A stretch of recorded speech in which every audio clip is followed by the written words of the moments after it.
A1A.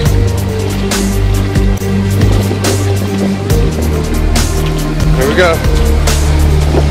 Flooded. A1A at sunrise.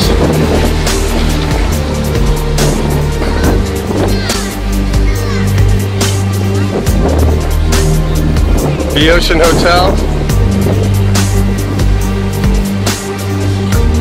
Crazy.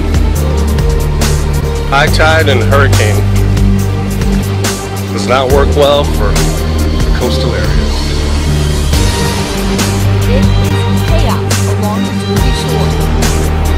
The superstorm battering barrier islands.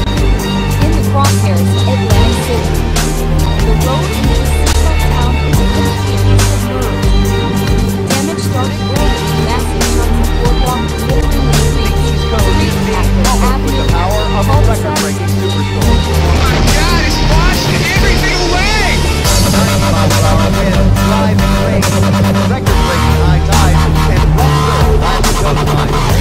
As the storm made landfall in southern New Jersey, the mid-Atlantic and southern New England shores hit hard by flooding. Water lapping at the shores and sea foam piled up high on the boardwalk in Seaside Heights. In New York City, a construction crane buckled, dangling in high winds, and raised the concern of other construction sites.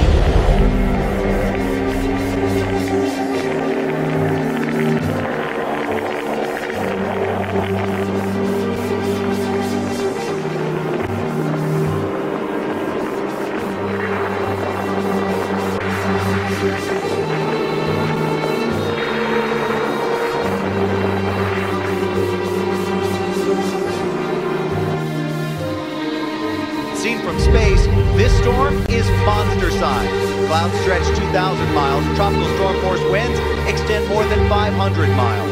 And it will likely get worse before it's over.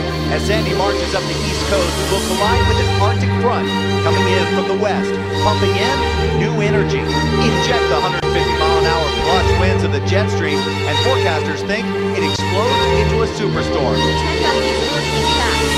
The average hurricane has enough energy to power the world 200 times over. And during its life cycle, it can unleash and release the same amount of energy as 10,000 nuclear bombs.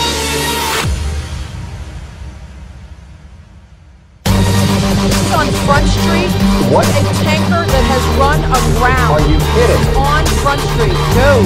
This is a tanker, almost 170 feet long. This is a tanker on the street. The whole front of it is on the street. The front third of it. That's on the over, I'm going to tuck this. Yeah, this is on the street. This is on the road. Bill.